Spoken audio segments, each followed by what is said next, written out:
Hey friends, in this video I'm going to go through how to complete the ALEKS topic, experimental and theoretical probability. So you can search that through the data analysis and probability pie slice. This is something that Mrs. Bartleby and Mrs. Jacobson will be assessing you on this week in knowing the difference between experimental and theoretical probability. So here we go. So the spinner below shows 10 equally sized slices. Linda spun the dial 25 times and got the following results. So here we have our spinner. There are 4 white slices,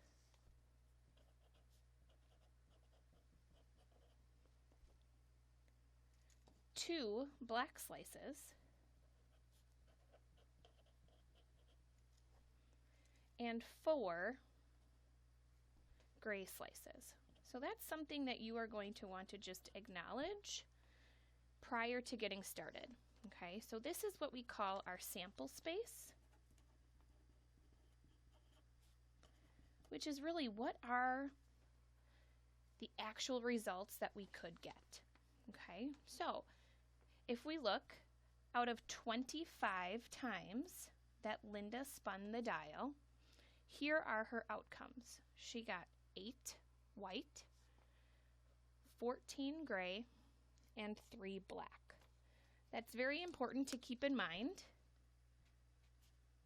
when you're answering the following questions. So here we go. Let's take a look at the following questions. Assuming that the spinner is fair, which means it's not any way biased, okay, compute the theoretical probability of landing on black. The theoretical probability is like what should happen based on our sample space. Okay, so in order to compute theoretical probability, we have to figure out how many different options are on here. So we have 1, 2, 3, 4, 5, 6, 7, 8, 9, 10. Or you could take our sample space and just add them together. So 4 plus 4 plus 2 is 10. So that means our total possibilities is going to be 10. Okay, and in the question it asks for what is the theoretical probability of landing on black? And as we stated before, there are 2 possibilities of landing on the color black. Okay, so that is then going to be the numerator or the top part of excuse me, your fraction. Okay, however, in the question, it asks to put it into a decimal form, so round to the nearest thousandth. So you are going to have to figure out what is 2/10 as a fraction. First, let's simplify and then turn it into a decimal. Okay, looking at this, it's actually easier if we keep it in this form. So 2/10 means that the tenths place is going to be a 2. So our answer to this first one is 2/10 or 0.2. So I'm just going to grab a different color here of my markers and put our answer in as 0.2 or 2/10. Next, from Linda's results, compute the experimental probability. So remember from earlier this week, experimental probability is what is the probability when you actually complete or do the experiment. Okay, so as we look up here, Linda spun the dial 25 times. So what is the experimental probability of landing on black after 25 spins? Okay, so our bottom number is going to be 25 because that's how many times the experiment was performed. Now, if we look back up to the chart and our outcomes, Linda got 3 black. So that's going to be our top number. Okay, now remember we need to have this in a decimal form.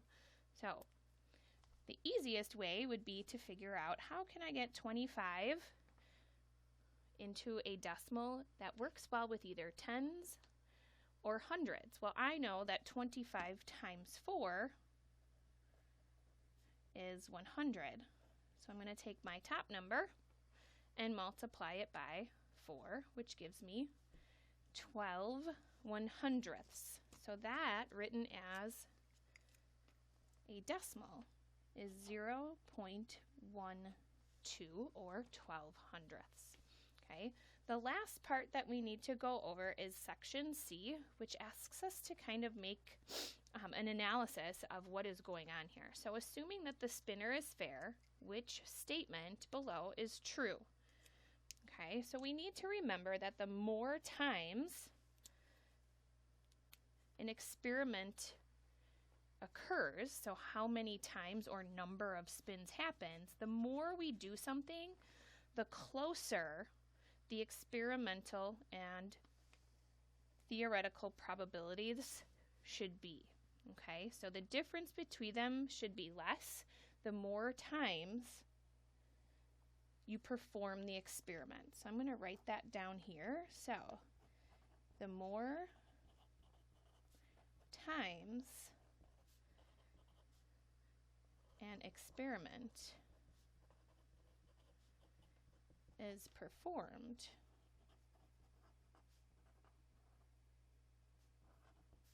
the closer the theoretical and experimental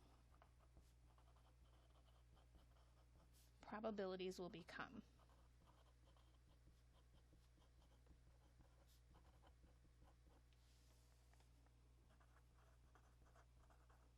Okay, and that makes sense. The more times you do something, the more accurate your data will be. So let's take a look here.